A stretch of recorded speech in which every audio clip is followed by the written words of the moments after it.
Bihar news में स्वागत है आपका दोस्तों। मैं हूं फिर दोस्त गनी और आप देख रहे हैं केडीवी लाइव। दोस्तों आज हो चुका है 26 अप्रैल 2025। तो आज की पूरे बिहार की टॉप न्यूज लेकर आए हैं आपके लिए। वीडियो शुरू करने से पहले आपसे एक रिक्वेस्ट है कि अगर आप पहली बार इस चैनल पर आए हैं तो चैनल को सब्सक्राइब करके बेल आइकन को प्रेस कर दीजिए और साथ ही वीडियो को लाइक कर दीजिए, तो दोस्तों के साथ शेयर भी कीजिए। तो चले चलते हैं आज की खबरों की ओर। दोस्तों आज बिहार न्यूज की शुरुआत सबसे पहले करेंगे कि बिहार के कई जिलों में चिलचिलाती गर्मी ने आम जनजीवन को बेहाल कर दिया है। जहां पटना मौसम विज्ञान केंद्र के अनुसार आज 26 अप्रैल बिहार में गर्म और शुष्क मौसम बना रहेगा, जिससे दिन के साथ साथ रातें भी गर्म रहेगी। जहां राजधानी पटना, गया, बेगूसराय, नालंदा, वैशाली, पूर्वी चंपारण, किशनगंज, अररिया, पूर्णिया, कटिहार के जिलों में तापमान 40 डिग्री सेल्सियस से अधिक दर्ज किया जा सकता है। आपको बता दूं कि कल सबसे ज्यादा गर्म जिला गया रहा, जहाँ का तापमान 43 डिग्री सेल्सियस तक पहुंच गया है, जबकि सीवान का जीरादेई सबसे ठंडा रहा, जहां तापमान 22 डिग्री सेल्सियस दर्ज किया गया। वहीं पर मौसम विभाग ने राहत भरी खबर देते हुए बताया है कि 27 अप्रैल से 30 अप्रैल के बीच बिहार के अधिकांश जिलों में तेज आंधी, बारिश और ओलावृष्टि की संभावना है। इस दौरान 60 से 70 किलोमीटर प्रति घंटे की रफ्तार से तेज हवाएं चल सकती है और वज्रपात तथा मेघ गर्जन की स्थिति बन सकती है। इन मौसमी गतिविधियों को लेकर के ऑरेंज अलर्ट जारी किया गया है, जिससे ये संकेत मिलता है कि स्थिति आंशिक रूप से खतरनाक हो सकती है और सतर्कता आवश्यक है। ये बदलाव तापमान में गिरावट लाएगा, जिससे आम लोगों को गर्मी से राहत मिल सकती है। दोस्तों जम्मू कश्मीर के पहलगाम में हुए हमले को लेकर के पूरे देश में गुस्सा है। दहशतगर्द हमले के विरोध में लोग सड़कों पर उतर करके प्रदर्शन कर रहे हैं। वहीं जुमे की नमाज को लेकर के दिल्ली में जामा मस्जिद पर जुटे मुसलमानों ने पहलगाम में मारे गए लोगों को श्रद्धांजलि दी। जी हाँ, इस दौरान जामा मस्जिद के शाही इमाम सैयद अहमद बुखारी ने कहा कि बेगुनाहों के कत्ल को बर्दाश्त नहीं किया जा सकता है। उन्होंने कहा है कि जिस तरह से हिंदू मुसलमान हो रहा है वह गलत है। करोड़ों मासूमों की जान पूरी दुनिया में जा चुकी है। आज भी आप दुनिया पर निगाह डालें तो फिर जंग जैसा माहौल है। इंसान ही इंसान को मार करके अपनी कामयाबी तलाश रहा है। जब पाकिस्तान के जरिए जो दहशतगर्द हिंदुस्तान में सरहद दाखिल किए गए हैं, जिन्होंने मासूमों का जान लिया है, उसे सही नहीं ठहराया जा सकता है। पाकिस्तान के इस कुतड़ से भारत के करोड़ों मुसलमानों को शर्मिंदा होना पड़ता है। इसके चलते देश में नफरत का माहौल बढ़ता जा रहा है। उन्होंने कहा है कि देश के करोड़ों मुसलमानों को परेशानी क्या नहीं होगी, इसका जवाब क्या है पाकिस्तान के पास। दोस्तों सुपर कॉप से नेता बने शिवदीप लांडे का सियासी धमाका देखा गया है। आपको बता दें कि बिहार प्रशासनिक व्यवस्था में सुपर कॉप के नाम से मशहूर रहे पूर्व आईपीएस अधिकारी शिवदीप लांडे ने अब राजनीति की दुनिया में जोरदार एंट्री कर ली है। जहां अपनी तेज तर्रार छवि और फिर जनता से जुड़ाव के लिए पहचाने जाने वाले शिवदीप लांडे ने मंगलवार को सीमांचल के अररिया जिले से अपनी पदयात्रा की शुरुआत की। जब बीते दिन गुरुवार को हुई ये पदयात्रा कटिहार जिले में पहुंची, जहां पर शिवदीप लांडे का भव्य स्वागत किया गया। जिले में कई कार्यक्रम का आयोजन हुआ, जिसकी शुरुआत सलमाड़ी में सभ्यता अभियान से की गई। इसके बाद उन्होंने आरडीएस कॉलेज मोड़ के पास भीमराव अंबेडकर की प्रतिमा पर माल्यार्पण किया और फिर मस्जिद चौक तक युवाओं के साथ पदयात्रा निकाली। यात्रा के दौरान उन्होंने राष्ट्रपिता महात्मा गांधी की प्रतिमा को भी नमन किया और आजमनगर होते हुए शहीद चौक कटिहार तक पदयात्रा करते हुए जनता से सीधा संवाद किया। कटिहार में एक सभा को संबोधित करते हुए शिवदीप लांडे ने कहा कि अब समय आ गया है कि बिहार की राजनीति को ईमानदार और कर्मठ युवा नेतृत्व मिले। जहां हम आने वाले विधानसभा चुनाव में 243 सीटों पर मजबूती से चुनाव लड़ेंगे और बदलाव की बयार लाएंगे। उन्होंने कहा कि मैं भले ही बिहार में जन्मा नहीं, लेकिन बिहार मेरी कर्मभूमि रही है। यही से मैंने अपने जीवन की असली शुरुआत की है और अब इसे संवारना मेरा कर्तव्य है। शिवदीप लांडे ने यह भी कहा कि उनकी पार्टी हिंद सेना राष्ट्रवाद, सेवा और फिर समर्पण के सिद्धांतों पर चलेगी। शिवदीप लांडे का कहना है कि उनकी पार्टी की राजनीति किसी जाति या फिर संप्रदाय के नाम पर नहीं, बल्कि सेवा और फिर विकास की राजनीति होगी। उन्होंने जोश के साथ कहा कि बिहार को अब नई सोच, नई दिशा और नए नेतृत्व की जरूरत है। युवाओं को राजनीति में लाकर के हम एक नई क्रांति लाना चाहते हैं।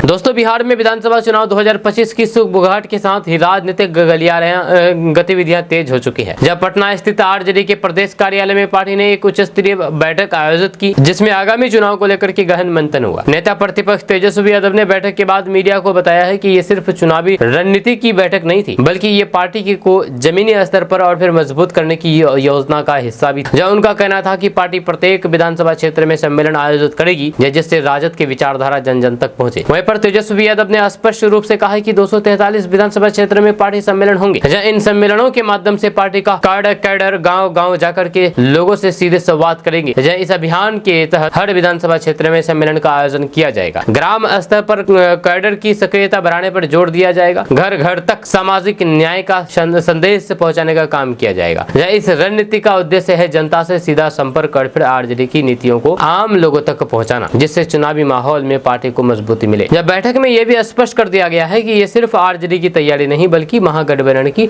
साझा रणनीति का हिस्सा है। दोस्तों, बिहार में इसी साल अक्टूबर नवंबर में विधानसभा चुनाव होने वाले हैं, लेकिन उससे पहले आरजेडी नेता तेजस्वी यादव ने जो बयान दिया है उससे महागठबंधन में हलचल मच गई है। जब तेजस्वी यादव ने स्पष्ट कर दिया है कि लोकसभा चुनाव के दौरान जिस इंडिया गठबंधन का गठन हुआ था वह आज के दिन में समाप्त हो चुका है। दरअसल एक यात्रा के दौरान जब तेजस्वी यादव से दिल्ली में होने वाले विधानसभा चुनाव में इंडिया गठबंधन में हुए बिखराव, कांग्रेस और फिर आम आदमी पार्टी के अलग अलग चुनाव लड़ने को लेकर के सवाल पूछा गया तो उन्होंने साफ कर दिया है कि इस गठबंधन का गठन सिर्फ लोकसभा चुनाव के लिए ही हुआ था। उन्होंने कहा है कि ये तो पहले से तय था कि इंडिया ब्लॉक सिर्फ लोकसभा चुनाव के लिए है। जब तेजस्वी यादव ने भले ही इंडिया ब्लॉक के खत्म होने को लेकर के दिल्ली के संदर्भ में बयान दिया हो, लेकिन इसे लेकर के अब बिहार की राजनीति गर्मा गई है, खास करके महागठबंधन में। जब तेजस्वी यादव के बयान को लेकर के बिहार में अब इसके स्पष्ट मायने निकाले जा रहे हैं कि क्या बिहार में कांग्रेस और फिर आरजेडी का गठबंधन में विधानसभा चुनाव से पहले समाप्त हो गया है। आपको बता दें कि 2020 में भी पूर्व की तरह कांग्रेस और फिर आरजेडी ने गठबंधन में चुनाव लड़ा था और फिर उस चुनाव में राजद ने कांग्रेस को चुनाव लड़ने के लिए 70 सीट दी थी, लेकिन कांग्रेस को सिर्फ 19 सीटों पर ही जीत हासिल हुई थी। 2020 के विधानसभा चुनाव में कांग्रेस का खराब प्रदर्शन एक मुख्य कारण था, जिसकी वजह से उस समय बिहार में महागठबंधन की सरकार सिर्फ 8-10 सीट की कमी के चलते बनते रह गई। जी आपको बता दें कि कांग्रेस के पुराने खराब प्रदर्शन को देख करके कयास लगाए जा रहे हैं कि क्या इस साल होने वाले विधानसभा चुनाव में आरजेडी ने अपना मन बना लिया है कि कांग्रेस के साथ मिलकर के चुनाव नहीं लड़ना है, और इसीलिए तेजस्वी ने बयान दिया है कि इंडिया गठबंधन का अस्तित्व आज के दिन नहीं है और फिर इसका अस्तित्व केवल लोकसभा चुनाव तक ही सीमित था। दोस्तों, गर्मी से तपते बिहार में बच्चों और फिर अभिभावकों के लिए राहत भरी खबर सामने आई है। आसमान छूते तापमान और फिर लू के प्रकोप को देखते हुए बिहार सरकार ने 25 अप्रैल से स्कूलों में ग्रीष्मकालीन अवकाश की घोषणा कर दी है। ये निर्णय प्रदेश भर की यानी कि पूरे बिहार के सरकारी, निजी और फिर गैर सरकारी स्कूलों पर लागू होगा। आपको बता दूं कि स्कूल शिक्षा विभाग की ओर से बुधवार को जारी आदेश में बताया गया है कि बिहार में पड़ रही अत्यधिक गर्मी और फिर बच्चों के स्वास्थ्य पर इसके संभावित दुष्प्रभाव को देखते हुए गर्मी की छुट्टियों की तारीखों में आंशिक संशोधन किया गया है। नए आदेश के तहत 25 अप्रैल से 15 जून तक ग्रीष्मकालीन अवकाश रहेगा। हालांकि यह आदेश केवल छात्रों के लिए ही लागू होगा। शिक्षकों को अभी स्कूल स्तर पर अपनी जिम्मेदारियां निभानी होंगी। दोस्तों, देश के रक्षा मंत्री राजनाथ सिंह की अध्यक्षता में पहलगाम अटैक को लेकर के हुए सर्वदलीय बैठक में शामिल होने के बाद एआईएमआईएम मुखिया हैदराबाद के सांसद असदुद्दीन ओवैसी ने एक बड़ा बयान दिया है। इस बयान के जरिए उन्होंने देश भर के मुसलमानों से एक भावुक अपील की है। उन्होंने कहा कि जब भी नमाज पढ़ने जाए तो हाथों पर काली पट्टी बांध करके नमाज पढ़े। आपको बता दूं कि जम्मू कश्मीर के पहलगाम में हुए हमले की निंदा सिर्फ कश्मीरी ही नहीं बल्कि पूरे देश भर के मुस्लिम संगठन और नेता कर रहे हैं। इस बीच हमले के 2 दिन बाद ऑल इंडिया मजलिस इत्तेहादुल मुस्लिमीन यानी कि एआईएमआईएम के प्रमुख असदुद्दीन ओवैसी ने देश भर के मुसलमानों से एक बड़ी अपील की है।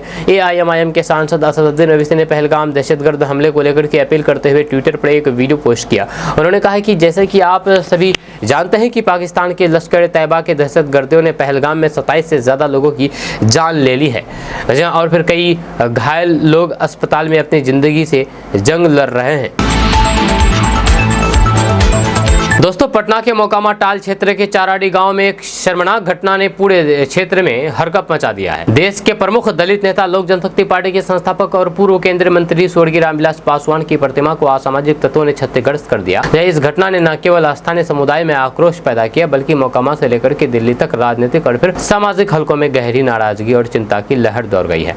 जब पुलिस ने इस मामले में प्राथमिकी दर्ज करके जाँच शुरू कर दी है और दोषियों की तलाश में तफ्तीश शुरू कर दी गई है। आपको बता दें कि घटना मोकामा टाल क्षेत्र के चाराडी गांव में हुई है, जहां पर स्वर्गीय रामविलास पासवान की एक आदमकद प्रतिमा स्थापित की गई थी। ये प्रतिमा दलित समुदाय के लिए गर्व और फिर प्रेरणा का प्रतीक थी, क्योंकि रामविलास पासवान ने अपने 5 दशक लंबे राजनीतिक करियर में दलितों और फिर वंचित वर्गों के अधिकारों के लिए संघर्ष किया था। अब इन्हीं की मूर्ति को तोड़ी जा रही है। दोस्तों, जम्मू कश्मीर के पहलगाम में हुए हमले में 26 पर्यटकों की जान जाने के बाद केंद्र सरकार एक्शन मोड में आ गई है। इस बीच सरकार ने दिल्ली में सर्वदलीय बैठक बुलाई, जिसमें कांग्रेस नेता राहुल गांधी सहित तमाम विपक्षी नेता शामिल हुए। ऑल पार्टी मीटिंग में विपक्षी दलों ने सरकार से कड़ी सवाल किए हैं और फिर कहा है कि इंटेलिजेंस एजेंसियां कहां थी, सीआरपीएफ और फिर सुरक्षा बल कहां थे। इस पर गृह मंत्री अमित शाह ने माना है कि सुरक्षा में चूक हुई है। उन्होंने कहा है कि अगर सब कुछ सही होता तो फिर हम यहाँ बैठे ही क्यों होते। जाहिर है कि कुछ चूक हुई है। उन्होंने कहा है कि हम विपक्ष को उठाए गए कदमों की जानकारी देना चाहते हैं और फिर आश्वस्त करना चाहते हैं। वहीं पर अधिकतर राजनीतिक दलों ने इंटेलिजेंस चूक और फिर वहां पर प्रॉपर सुरक्षा डेवलपमेंट की बात उठाई है। नेता प्रतिपक्ष तेजस्वी यादव ने भी पूछा है कि ऊपर जहां घटना हुई है वहां पर सुरक्षा कर्मी क्यों नहीं थे, जिस पर सरकार की तरफ से बताया गया है कि जनरली इस रूट को जून के महीने में खोला जाता है जब अमरनाथ यात्रा शुरू होती है, क्योंकि अमरनाथ यात्रा की यात्री यहाँ पर रेस्ट करते हैं। इस बार लोकल टूर ऑपरेटर्स ने सरकार को बिना बताए वहां पर टूरिस्ट की बुकिंग लेनी शुरू कर दी और फिर 20 अप्रैल से वहां पर पर्यटकों को ले जाना शुरू कर दिया, जिस बात की जानकारी लोकल अथॉरिटीज को नहीं थी। इसी कारण वहां पर डेवलपमेंट नहीं किया गया, क्योंकि इस जगह पर डेवलपमेंट हर साल जून में होता है, अमरनाथ यात्रा के शुरू होने से ठीक पहले। वहीं पर सर्वदलीय बैठक से बाहर निकल करके लोकसभा में विपक्ष के नेता राहुल गांधी ने कहा है कि हर एक्शन पर सरकार को पूरा सपोर्ट है। जब बैठक में शामिल रहे कांग्रेस के राष्ट्रीय अध्यक्ष मल्लिकार्जुन खड़गे ने कहा है कि सभी दलों ने हमले की निंदा की है। कश्मीर में शांति के प्रयास पर चर्चा हुई है। सरकार को किसी भी एक्शन के लिए समर्थन है। दोस्तों, जेडीयू कार्यालय में मंत्री अशोक चौधरी ने पत्रकारों से बातचीत करने के दौरान कहा कि बिहार के लिए कांग्रेस को महागठबंधन को चिंता करने की जरूरत नहीं। बिहार में मुख्यमंत्री का सीट खाली नहीं है। देश में प्रधानमंत्री और फिर बिहार में मुख्यमंत्री के नेतृत्व में सरकार चल रही है। जब मुख्यमंत्री और फिर प्रधानमंत्री थक जाएंगे तब चिंता कर सकते हैं। जब विपक्ष का आरोप है कि कश्मीर में पर्यटकों पर हमला होता है और प्रधानमंत्री बिहार में आकर के सियासत कर रहे हैं। इस सवाल पर मंत्री अशोक चौधरी ने कहा है कि प्रधानमंत्री के कार्यक्रम में लाखों की संख्या में लोग इस धूप में बैठे रहे, ये देख करके कि विपक्ष बौखला हुआ है। उन्होंने कहा है कि सियासत कर रहे हैं। जब कल पंचायती दिवस के मौके पर प्रधानमंत्री का ये कार्यक्रम था, बिहार में आकर के कई सारी योजनाओं की घोषणा की है। जब प्रधानमंत्री कश्मीर मामले पर कहा है कि दहशतगर्द के खिलाफ किसी भी स्तर पर कहा जा सकते हैं। प्रधानमंत्री मोदी मनमोहन सिंह जैसे मौन रहते तो फिर अच्छा होता। जब बिहार के दहशतगर्दी बिहार के क्रांतिकारी धरती से पूरे देश और दुनिया को संदेश दिया। ये सियासत विपक्ष कर रहा है, विपक्ष बौखलाया हुआ है। मंत्री अशोक चौधरी ने कहा है कि पहलगाम में पर्यटकों को दहशतगर्दों ने निशाना बनाया। इस पर तुरंत अमित शाह प्रधानमंत्री बैठक करके नेशनल इंटेलिजेंस पॉलिटिक्स को देखते हुए वैसे दहशतगर्द को जड़ से खत्म करने का प्लान तैयार हो रहा है, जो इस तरह की घटना को अंजाम दिया या फिर देश पर चोट है। दोस्तों, बिहार के मुख्यमंत्री नीतीश कुमार की अध्यक्षता में आयोजित कैबिनेट की बैठक में कुल 34 एजेंडों पर मोहर लगी है। बैठक में विभिन्न विभागों में पदों की सृजन और फिर पूर्ण गठन को लेकर के अहम फैसले लिए गए हैं। सीएम नीतीश कुमार ने कुल 34 एजेंडों को स्वीकृति दी है। कैबिनेट की बैठक पुराने सचिवालय स्थित कैबिनेट हॉल में सुबह 11 बजे शुरू हुई। जहाँ कैबिनेट बैठक खत्म हो गई और फिर बैठक में लिए गए निर्णय के बाद अब इस विभाग में खाली पड़े पदों पर नियुक्ति की जाएगी। और वहीं पर आपको बता दूं कि नीतीश कैबिनेट ने खेल विभाग को लेकर के अहम फैसला लिया है, जिसके तहत बिहार खेल विश्वविद्यालय राजगीर के सुचारू संचालन के लिए विभिन्न श्रेणियों में कुल 244 पदों पर भर्ती के लिए स्वीकृति दी गई है। जहां इससे विश्वविद्यालय की कार्य क्षमता और फिर प्रशासन की व्यवस्था को मजबूती मिलने की उम्मीद है। कैबिनेट ने बिहार पशु चिकित्सा सेवा संवर्ग के अंतर्गत पूर्व स्वीकृत 2159 पदों के पूर्ण गठन की मंजूरी दी है। ये पूर्ण गठन निर्धारित नियमावली और फिर पदानुक्रम के अनुसार किया जाएगा।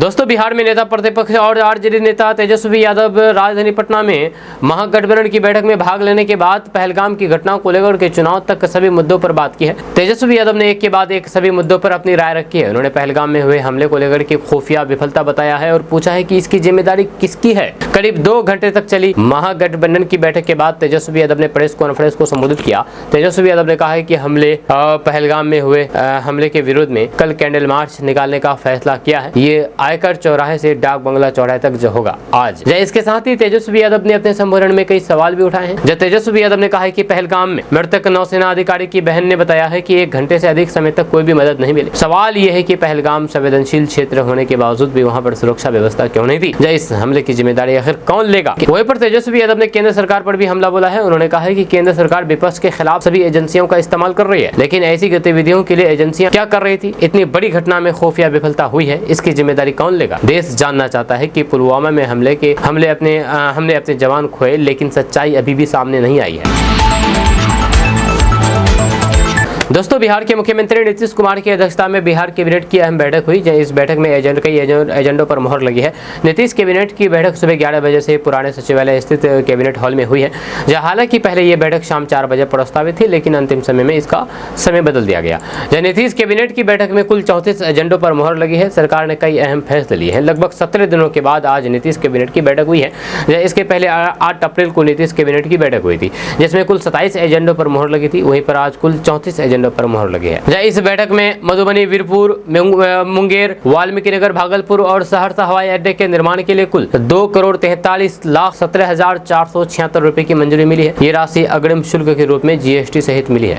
वहीं पर बिहार सरकार बिहार में पहली बार खेलो इंडिया यूथ गेम 2025 का आयोजन करने जा रही है, जो कि बिहार के लिए ऐतिहासिक होगा। खेलो इंडिया यूथ गेम 2025 के आयोजन के लिए कैबिनेट में मंजूरी मिल गई। इस खेल में खर्च के लिए 119,04,79,429 रुपए की स्वीकृति कैबिनेट ने दी है। वहीं पर पश्चिमी चंपारण जिले के मधुबनी, वैशाली के गरोल, बेगूसराय के सामहो, गया के इमामगंज, कैमूर के अघोरा, बांका के कटोरिया और मुंगेर के जमुई के चकाई में प्रस्तावित डिग्री महाविद्यालय के लिए 422 शिक्षकों की नियुक्ति होगी। इसके साथ ही 104 शिक्षक कर्मचारी, कुल 526 पदों का सृजन किया जाएगा। दोस्तों, नीट पेपर लीक कांड में मुख्य आरोपी संजीव मुखिया गिरफ्तार हो चुका है। इस आरोपी के लिए बिहार सरकार ने 3 लाख रुपए का इनाम रखा था, जहां इसे देर रात आर्थिक अपराध इकाई ने गिरफ्तार किया है। जहां संजीव मुखिया नालंदा जिले का रहने वाला है। नीट पेपर लीक कांड का कथित मास्टरमाइंड माना जा रहा है, जहां उनकी भूमिका इससे जुड़े हुए कई अन्य परीक्षा पेपर लीक मामले में भी सामने आ चुकी है। इसलिए उसकी गिरफ्तारी एजेंसियों के लिए बड़ी सफलता। आपको बता दें कि नीट यूजी 2024 की परीक्षा 5 मई को देश भर में आयोजित हुई थी। जब परीक्षा के ठीक बाद पेपर लीक की खबरों ने पूरे देश में हरकत मचा दिया था, जहां छात्रों, अभिभावकों और फिर शिक्षाविदों में भारी नाराजगी देखी गई। वहीं पर एक रिपोर्ट के मुताबिक जांच एजेंसियों के अनुसार ये पता चला है कि मुखिया का गिरोह बिहार, उत्तर प्रदेश, हरियाणा, पंजाब और फिर राजस्थान सहित कई राज्यों में सक्रिय है। नीट यूजी 2024 पेपर लीक के पीछे के मास्टरमाइंड संजीव मुखिया को बिहार पुलिस की आर्थिक अपराध इकाई ने गिरफ्तार किया है। दोस्तों, चुनाव वाले बिहार में 24 अप्रैल को प्रधानमंत्री नरेंद्र मोदी की दूसरी रैली मधुबनी में आयोजित की गई। राष्ट्रीय पंचायती राज दिवस के मौके पर आयोजित कार्यक्रम में प्रधानमंत्री ने बिहार और फिर देश की जनता को कई सौगातें दी है। इस पर बिहार में राजनीतिक तेज हो गई है। नेता प्रतिपक्ष तेजस्वी यादव के बाद पूर्णिया के निर्दलीय सांसद पप्पू यादव ने सवाल उठाया है। उन्होंने प्रधानमंत्री मोदी की सभा पर एक कविता बनाई है, जिसे सोशल मीडिया पर पोस्ट किया गया है।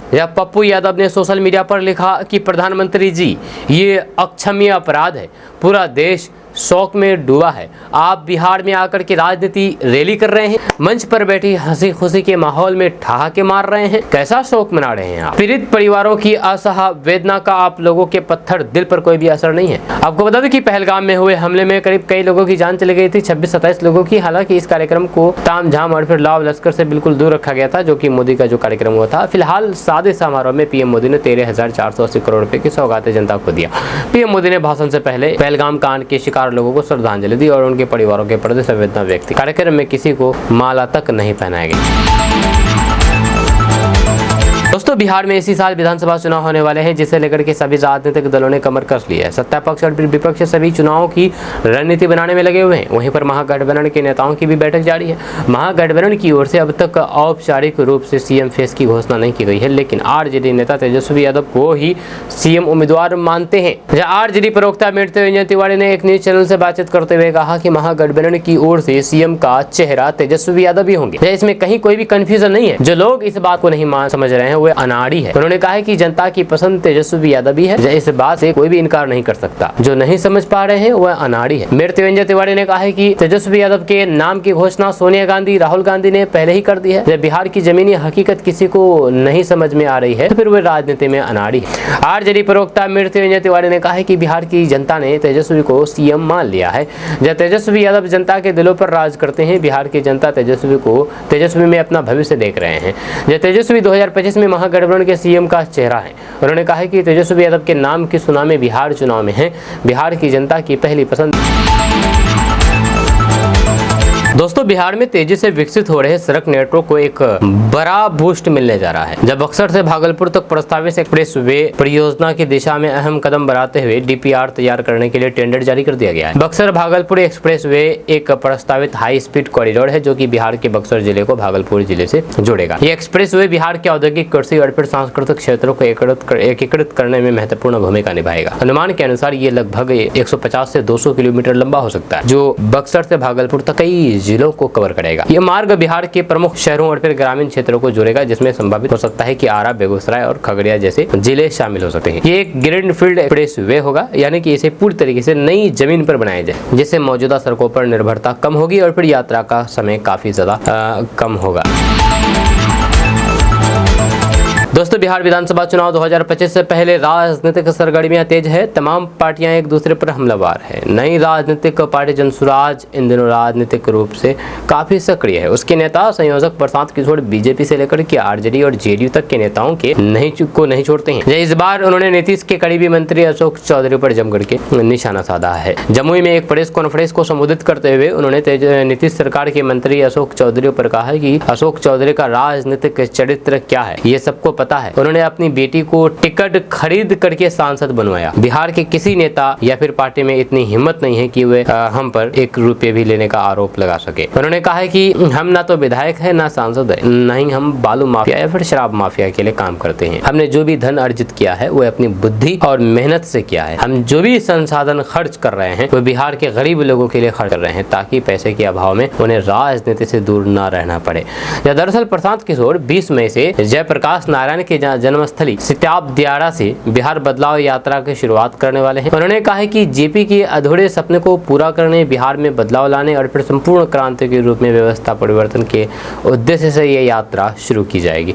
इसी यात्रा की जानकारी देने के लिए उन्होंने एक प्रेस कॉन्फ्रेंस की है, जहां पर उन्होंने अशोक चौधरी के राजनीतिक चरित्र पर सवाल खड़े किए हैं। आपको बता दूं कि प्रशांत किशोर सबसे ज्यादा बिहार की नीतीश सरकार और केंद्र की मोदी सरकार पर हमलावर होते हैं। प्रशांत किशोर का मानना है कि डबल इंजन की सरकार होते हुए भी बिहार में आज तक युवाओं के भविष्य के लिए कुछ नहीं किया गया है, या ऐसी कोई भी योजना नहीं लाई गई है जिससे बिहार के लोगों को रोजगार ज्यादा से ज्यादा मिले और फिर उन्हें बाहर नहीं जाना पड़े। पेपर लीक, नौकरी और पलायन के नाम पर विपक्ष सबसे ज्यादा सरकार को घेरने में जुटे हुए हैं। दोस्तों, बिहार में भीषण गर्मी का रिकॉर्ड बनाया गया है। मौसम विभाग ने 17 जिलों में हॉट डे और फिर 6 जिलों में हीट वेव का अलर्ट जारी किया है। तापमान 42 डिग्री सेल्सियस को पार कर गया है, जिससे लोग घरों में रहने को मजबूर हैं। सीमांचल क्षेत्र में हल्की राहत की संभावना है, लेकिन बाकी इलाकों में लू का खतरा बना हुआ है। सरकार ने राहत शिविर शुरू कर दिए हैं, जहाँ पर पानी और फिर चिकित्सा सुविधा उपलब्ध है। स्कूलों में गर्मी की छुट्टियों की मांग तेज हो गई है। लोग पारंपरिक तरीके से जैसे खसखस के पंखे और फिर छत पर पानी डाल करके गर्मी से बच रहे हैं। दोस्तों, किशनगंज में एक नई शिक्षा परियोजना शुरू हुई है, जिसमें डिजिटल क्लासरूम और स्मार्ट बोर्ड लगाए जाएंगे। ये परियोजना सीमांचल के पिछड़े क्षेत्रों को ध्यान में रख करके लाई गई है। स्थानीय नेताओं का दावा है कि इससे बच्चों की पढ़ाई में क्रांति आएगी। सरकार ने 50 करोड़ रुपए का बजट आवंटित किया है। अभिभावक उत्साहित है, लेकिन इंटरनेट कनेक्टिविटी की कमी चिंता का विषय बनी हुई है। जब प्रशासन इसे जल्द ठीक करने का वादा कर रहे हैं, ये कदम बिहार के शिक्षा क्षेत्र में एक बड़ा बदलाव ला सकता है। दोस्तों, पटना मेट्रो प्रोजेक्ट में तेजी आई है। जब पहले चरण के लिए 60% काम पूरा हो चुका है और 2026 तक इसे शुरू करने का लक्ष्य है। ये परियोजना शहर की ट्रैफिक की समस्या को हल करेगी। जो अधिकारियों के अनुसार रोजाना 2 लाख लोग इसका लाभ उठा सकेंगे। स्थानीय व्यापारियों को उम्मीद है कि इससे उनके बिजनेस में बढ़ोतरी होगी। जब सरकार ने पर्यावरण के अनुकूल तकनीक का इस्तेमाल करने का वादा किया है, लोग उत्सुक हैं, लेकिन लागत और समय सीमा पर सवाल उठा रहे हैं। जब बिहार सरकार ने सौर ऊर्जा को बढ़ावा देने के लिए नई योजना शुरू की है। 500 गाँव में सौर पैनल लगाए जाएंगे जिससे बिजली की कमी दूर होगी।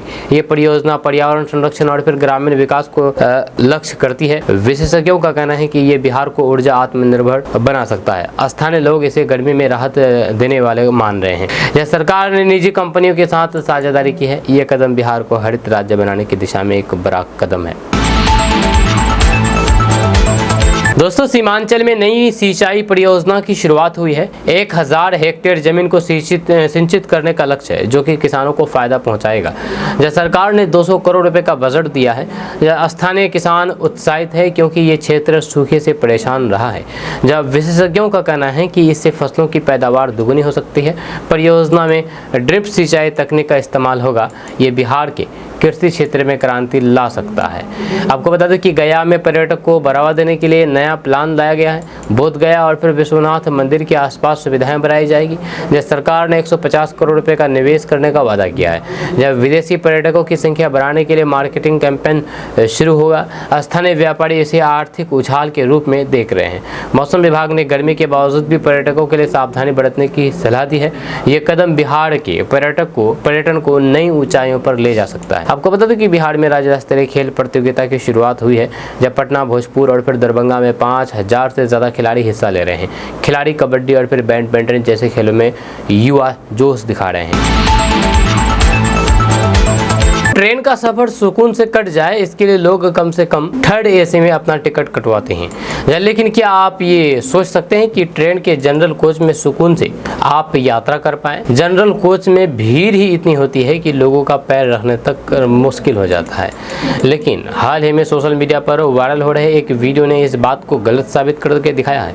वीडियो में देखा जा सकता है कि एक ट्रेन के जनरल कोच में लोग न सिर्फ सुकून से यात्रा कर रहे हैं बल्कि उसके अंदर ही बेड लगा के आराम फरमाते भी दिख रहे हैं। बेड, जब वीडियो में आप देख सकते हैं कि एक पैसेंजर ट्रेन के जनरल कोच में कुछ लड़के बेड लगा करके सोते दिख रहे हैं।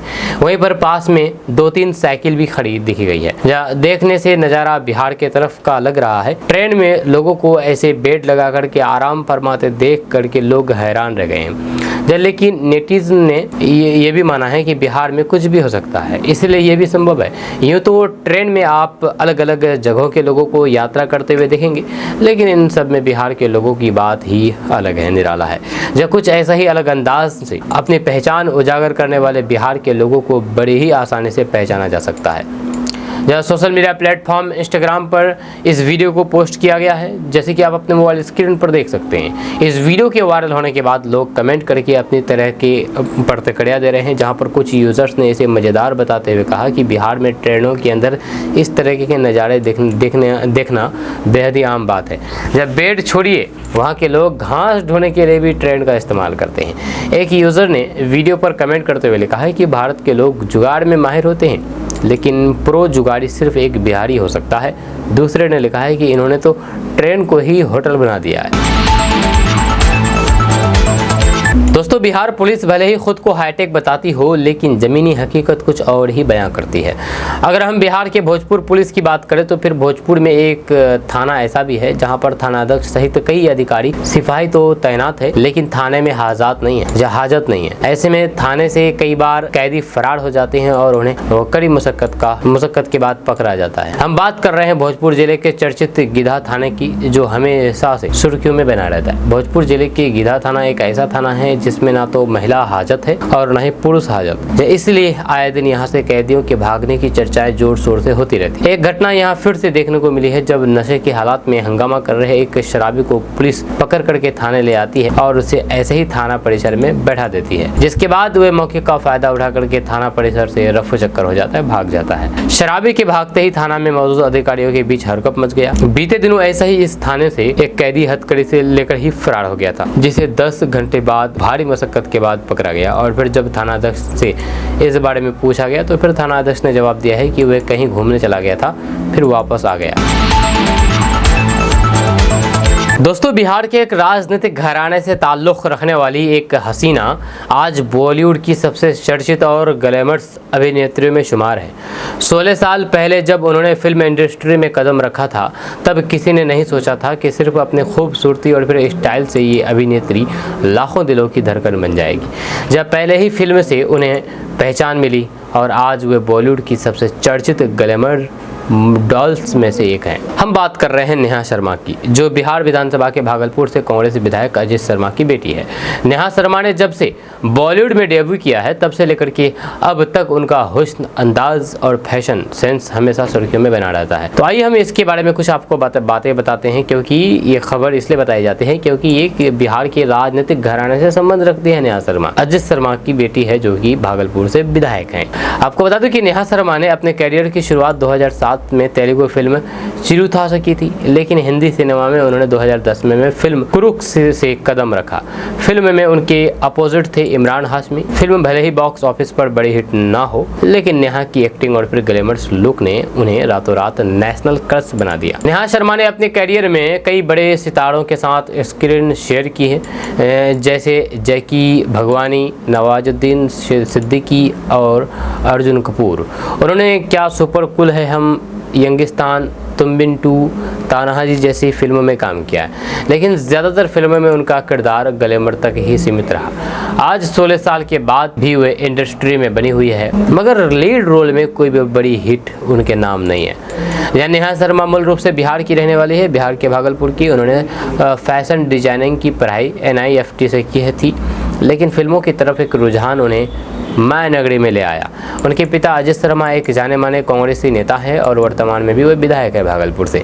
नेहा लोकसभा चुनाव में अपने पिता के प्रचार में भी शामिल हुई थी और फिर उनकी रैलियों की तस्वीरें सोशल मीडिया पर खूब वायरल हुई। आपको बता दूं कि नेहा की 2 बहनें हैं, आयशा शर्मा और फिर रितिका शर्मा। आयशा भी एक्टिंग में है और फिर जॉन इब्राहिम के साथ फिल्म सत्यमेव जयते में नजर आ चुकी है। वहीं पर रितिका लाइमलाइट से दूर हैं और फिल्मी दुनिया से कोई नाता नहीं रखती है। नेहा शर्मा की सोशल मीडिया पर ज़बरदस्त फैन फॉलोइंग है। इंस्टाग्राम पर उनके 20 मिलियन से ज़्यादा फॉलोअर्स हैं और उनकी तस्वीरें अक्सर इंटरनेट पर वायरल होती है। वह फिटनेस फ्रिक्स है और फिर अक्सर जिम और सैलून के बाहर स्पोर्ट की जाती है। दोस्तों, बिहार के पटना जिले में मिड डे मील खाने के बाद 200 से ज्यादा स्कूली बच्चे बीमार हो गए। इनमें से एक की हालात गंभीर बताई जा रही है। यह घटना पटना के मोकामा प्रखंड के मेकरा स्थित मध्य विद्यालय की है। बताया जा रहा है कि मध्याह्न भोजन यानी कि मिड डे मील की सब्जी में सांप गिर गया था। उसे खाने से ही बच्चे की तबीयत अचानक बिगड़ गई। इस घटना के विरोध में गुरुवार शाम को स्थानीय लोगों ने सड़क जाम करके हंगामा किया। प्रखंड विकास पदाधिकारी रवि कुमार ने ग्रामीणों को समझा बुझा कर किसी तरह से मामला खत्म किया, जाम खत्म किया। वीडियो ने बताया है कि ये मामले की जाँच की जा रही है। इस मामले की जांच की जा रही है। इस बीच करीब 1 घंटे तक सड़क जाम रही और फिर आवागमन पूरी तरीके से ठप रहा। स्कूल के दर्जनों बच्चों ने आरोप लगाया है कि गुरुवार को स्कूल के मिड डे मील में चावल और फिर आलू कद्दू की सब्जी बनी थी, जब बच्चों को इस दौरान सब्जी में एक मरा हुआ सांप मिला, जिसे विद्यालय के रसोई ने शौचालय में फेंक दिया। फिर वही सब्जी बच्चों को खिला दी। छात्रों ने बताया है कि गुरुवार को करीब 500 बच्चों ने मध्याह्न भोजन खाया था, मिड डे मील खाया था। जब भोजन करने के बाद कुछ बच्चों की तबीयत बिगड़ने लगी तो फिर सभी शिक्षक समय से पहले ही छुट्टी देकर के स्कूल से निकल गए। जब बच्चे घर पहुंचे और धीरे धीरे एक एक करके करीब 200 से अधिक बच्चे की तबीयत खराब हो गई। जब ग्रामीण धीरे धीरे एकजुट होने लगे, यह घटना की सूचना पर पहुंचे मोकामा थाना की पुलिस ने 500 से अधिक बच्चों को ले जाकर के मोकामा रेफर कर दिया गया, भर्ती कराया गया। इसके बाद एक एक करके करीब 150 और बच्चों को लेकर के उनके अभिभावक मोकामा रेफरल अस्पताल के ट्रामा सेंटर पहुंचे। देर रात तक चिकित्सक बच्चों की जाँच करते रहे।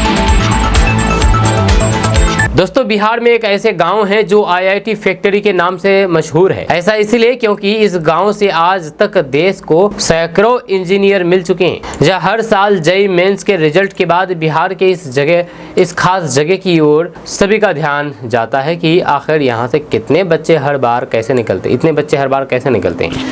आपको बता दें कि देश के सबसे ज्यादा कठिन परीक्षाओं में से एक जेईई एग्जाम को इस साल 40 बच्चों ने क्लियर किया है। जहाँ इस इलाके से साल 1991 के बाद से अभी तक सैकड़ों इंजीनियर निकल चुके हैं। आइए इस वीडियो में हम आपको इसके बारे में बताते हैं। तो आपको बता दें कि बिहार के गया जिले में एक ऐसी जगह है जिसे प्यार से IIT फैक्ट्री के नाम से भी जाना जाता है। इस जगह का नाम पटवा टोली है। ये कोई औद्योगिक इलाका नहीं है बल्कि बुनकरों का एक छोटा सा गाँव है जिसने पिछले कई दशकों से भारतीय प्रौद्योगिक संस्थान यानी कि IITs में बड़ी संख्या में छात्रों को भेजा है। जहाँ कभी अपने उत्कृष्ट हथकरघा उद्योग के लिए बिहार का मैनचेस्टर के रूप में जाना जाने वाला पटवा टोली अब शिक्षा के क्षेत्र में अपनी एक अनूठी पहचान बना चुकी है। जब ये गांव कड़ी मेहनत, सामुदायिक समर्थन और शिक्षा की शक्ति का एक जीता जागता उदाहरण है जो ये साबित करता है कि दृढ़ संकल्प और फिर सामूहिक प्रयास से किसी भी लक्ष्य को प्राप्त किया जा सकता है। दोस्तों, बिहार के किशनगंज में कोचाधामन के पूर्व विधायक मास्टर मुजाहिद आलम के जेडीयू से इस्तीफा देने से पूरे किशनगंज में खलबली मच गई है। अब सवाल यह है कि आखिर मास्टर मुजाहिद का अगला कदम क्या होगा, मास्टर मुजाहिद साहब कहां जाएंगे और उनकी संभावनाओं के बारे में हम इस वीडियो में बात करेंगे। आपको बता दूं कि पूर्व विधायक मास्टर मुजाहिद आलम जेडीयू के जिला अध्यक्ष थे। उन्होंने 19 अप्रैल 2025 को किशनगंज में एक प्रेस कॉन्फ्रेंस में अपना इस्तीफा घोषित किया। उन्होंने कहा कि वक्फ संशोधन कानून के खिलाफ उन्होंने ये निराशा जताई जिसे वे मुस्लिम समुदाय के खिलाफ और फिर वक्फ संपत्तियों को हड़पने का प्रयास मानते हैं। मास्टर मुजाहिद आलम ने बताया है कि उन्होंने पार्टी के शीर्ष नेतृत्व को बिल का समर्थन न करने के लिए मनाने की कोशिश की लेकिन उनकी बात को नहीं सुनी गई। उन्होंने भावुक होकर के रो करके कहा है कि हमने नीतीश कुमार को धर्मनिरपेक्ष, विकासवादी और मुस्लिम समर्थक माना था लेकिन वक्फ संशोधन कानून के समर्थन से हमारी भावनाओं को ठेस पहुंची है। इस दौरान मास्टर मुजाहिद आलम रो पड़े और उनके समर्थकों ने मुख्यमंत्री नीतीश कुमार और प्रधानमंत्री मोदी के खिलाफ नारे लगाए, बिल को वापस लेने की मांग की। वहीं पर पूर्व विधायक मास्टर मुजाहिद आलम किशनगंज में जदयू कार्यालय से नीतीश कुमार के बैनर और पोस्टर हटा दिए जिससे उनकी नाराजगी स्पष्ट हो गई। जब उनके साथ सैकड़ों समर्थकों ने भी पार्टी की प्राथमिक सदस्यता से इस्तीफा दे दिया। इस घटना ने सीमांचल क्षेत्र में जदयू की स्थिति को कमजोर कर दिया जहां पर मुस्लिम मतदाता महत्वपूर्ण भूमिका निभाते हैं। वहीं पर मास्टर मुजाहिद साहब की जन्म के बारे में बात की जाए तो उनकी पैदाइश 27 दिसंबर 1969 को हुई थी। उन्होंने 2010 में राजनीति में प्रवेश किया। वे 2014 के कोचाधामन उपचुनाव और फिर 2015 के बिहार विधानसभा चुनाव में जेडीयू के टिकट पर विधायक चुने गए थे। 2015 में उन्होंने AIMIM नेता अख्तरुल ईमान को हराया था। हालांकि 2020 के विधानसभा चुनाव में वे AIMIM के इजहार असफी से 40,000 वोटों से हार गए थे। 2024 के लोकसभा चुनाव में वे किशनगंज से जेडीयू के उम्मीदवार थे लेकिन कांग्रेस के डॉक्टर मोहम्मद जावेद आजाद से हार गए। फिर भी उनकी स्थानीय लोकप्रियता बरकरार है। जब पूर्व विधायक मास्टर मुजाहिद आलम ने जेडीयू में 15 साल तक काम किया है और किशनगंज में पार्टी के लिए एक मजबूत आधार बनाया। जब उनके इस्तीफे ने न केवल जेडीयू को झटका दिया है बल्कि ये भी संकेत दिया है कि वक्फ बिल के समर्थन से मुस्लिम समुदाय में असंतोष बढ़ रहा है। जब उनके अलावा जेडीयू के एक अन्य नेता मोहम्मद कासिम अंसारी ने भी इसी मुद्दे पर पार्टी से इस्तीफा दे दिया और बाकी कई सारे नेता हैं जो कि इस पार्टी से इस्तीफा दिया है। वहीं पर मास्टर मुजाहिद साहब के इस्तीफा देने के बाद जेडीयू के वरिष्ठ नेता नीरज कुमार ने मास्टर मुजाहिद आलम के इस्तीफे को उनका निजी फैसला बताया है। उन्होंने कहा है कि ये मास्टर मुजाहिद आलम का व्यक्तिगत निर्णय है। जेडीयू ने उन्हें बहुत कुछ दिया था लेकिन वे अपनी राह चुनने के लिए स्वतंत्र है। जब पार्टी ने इस मुद्दे को कम करने की कोशिश की लेकिन विश्लेषकों का मानना है कि सीमांचल में जेडीयू की अस्थायी स्थिति को कमजोर कर सकता है यानी कि कमजोर हो सकता है। मास्टर मुजाहिद आलम ने स्पष्ट किया है कि वे अभी किसी राजनीतिक दल में शामिल होने की योजना नहीं बना रहे हैं जब उनका ध्यान वक्फ संशोधन बिल के खिलाफ कानूनी लड़ाई पर है। उन्होंने सुप्रीम कोर्ट में इसके खिलाफ याचिका दायर की है और न्याय की उम्मीद कर रहे हैं। उन्होंने कहा है कि मेरा उद्देश्य मुस्लिम समुदाय के हितों की रक्षा करना है। मैं इस बिल के खिलाफ लड़ाई जारी रखूंगा। हालांकि राजनीतिक हलकों में उनके अगले कदम को लेकर की अटकलें तेज है कि आखिर मास्टर मुजाहिद साहब आगे क्या कदम उठाने वाले हैं, किस पार्टी में जाने वाले हैं या फिर निर्दलीय ही रहने वाले हैं। वहीं पर कुछ विश्लेषकों का मानना है कि वे ऑल इंडिया मजलिस इत्तेहादुल मुस्लिमीन यानी कि AIMIM में शामिल हो सकते हैं जो सीमांचल में प्रभावशाली है और फिर वक्फ बिल का विरोध कर रही है। लेकिन 2020 में AIMIM के इजहार असफी से उसकी हार इस संभावना को जटिल बनाती है। वहीं पर दूसरी ओर RJD गठबंधन भी एक आकर्षक विकल्प हो सकता है क्योंकि RJD ने 2022 में AIMIM के 4 विधायकों को शामिल किया था और मुस्लिम मतदाताओं के बीच मजबूत स्थिति रखता है। जी हाँ, यानी कि मास्टर मुजाहिद साहब के AIMIM और आरजेडी में जाने की संभावना है। इन दोनों पार्टियों में जाने की संभावना जताई जा रही है। जब मास्टर मुजाहिद आलम की कोचाधामन में स्थानीय लोकप्रियता उन्हें निर्दलीय उम्मीदवार के रूप में चुनाव लड़ने का आत्मविश्वास भी दे सकती है। इसके अलावा जनसुराज के संस्थापक प्रशांत किशोर के साथ उनकी हालिया मुलाकात ने नई संभावनाएं खोल दी है। मास्टर मुजाहिद आलम के पैतृक गांव कैरीबीरपुर का दौरा किया था और फिर उनके साथ ईद की नमाज के बाद समय बिताया। ये मुलाकात संकेत दे देती है कि मास्टर मुजाहिद आलम जनसुराज के साथ गठबंधन कर सकते हैं, जो 2025 के बिहार विधानसभा चुनाव में एक नई ताकत के रूप में उभर रहा है। साथ ही साथ मास्टर मुजाहिद आलम निर्दलीय भी रह सकते हैं, जब मास्टर मुजाहिद आलम किसी भी की पार्टी के साथ नहीं जाकर के निर्दलीय चुनावी मैदान में उतर सकते, ऐसी संभावना जताई जा रही है। आपको बता दें कि बिहार विधानसभा चुनाव 2025 के अंत में होने की संभावना है। हो सकता है कि अक्टूबर या नवंबर में। सीमांचल की 24 विधानसभा सीटों में मुस्लिम मतदाता निर्णायक भूमिका निभाते हैं। 2020 के चुनाव में एआईएमआईएम ने 5 सीटें जीती थी, लेकिन 2022 में इसके 4 विधायक आरजेडी में शामिल हो गए थे, जिससे आरजेडी की स्थिति मजबूत तो हुई है। जेडीयू, जो कि एनडीए का हिस्सा है, वक्फ बिल के समर्थन के कारण मुस्लिम मतदाताओं के बीच अपनी विश्वसनीयता खो रही है। मास्टर मुजाहिद आलम का इस्तीफा इस असंतोष का प्रतीक है। जी हाँ, यानी कि वक्फ बिल के समर्थन के कारण ही मुस्लिम मतदाता जेडीयू से छिटक रहे हैं, यानी कि जेडीयू मुस्लिमों के बीच जेडीयू अपनी विश्वसनीयता खो रही है। मास्टर मुजाहिद आलम का इस्तीफा इस असंतोष का प्रतीक है, आप देख सकते हैं, और जेडीयू के लिए एक चुनौती पेश करता है। मास्टर मुजाहिद आलम का अगला कदम न केवल उनकी राजनीतिक स्थिति को प्रभावित करेगा, बल्कि सीमांचल में जेडीयू, आरजेडी, एआईएमआईएम और अन्य दलों की रणनीतियों को भी आकार दे सकता है। जहां उनकी लोकप्रियता और फिर मुस्लिम समुदाय के मुद्दे पर उनकी मुखरता उन्हें एक महत्वपूर्ण खिलाड़ी बनाती है। राजनीतिक विश्लेषक डॉक्टर संजय कुमार ने कहा कि मास्टर मुजाहिद आलम का इस्तीफा वक्फ बिल पर मुस्लिम समुदाय के असंतोष को दर्शाता है, जहां उनका अगला कदम सीमांचल की राजनीति को नया मोड़ दे सकता है। प्रशांत किशोर के साथ उनकी मुलाकात से संकेत मिलता है कि वे नई राजनीतिक ताकतों के साथ जा सकते हैं। वहीं पर कुछ विश्लेषकों का मानना है कि आरजेडी गठबंधन मास्टर मुजाहिद आलम के लिए सबसे व्यवहारिक विकल्प हो सकता है, क्योंकि ये सामाजिक न्याय और मुस्लिम मतदाताओं के बीच मजबूत आधार रखता है। अब सवाल है कि आखिर आगे क्या? तो आपको बता दूं कि मास्टर मुजाहिद आलम का अगला कदम बिहार की राजनीति में एक महत्वपूर्ण मोड़ ला सकता है। क्या वे एआईएमआईएम या फिर आरजेडी जैसे स्थापित दलों के साथ जाएंगे, निर्दलीय उम्मीदवार के रूप में अपनी ताकत आजमाएंगे, या जनसुराज जैसे नए मंच को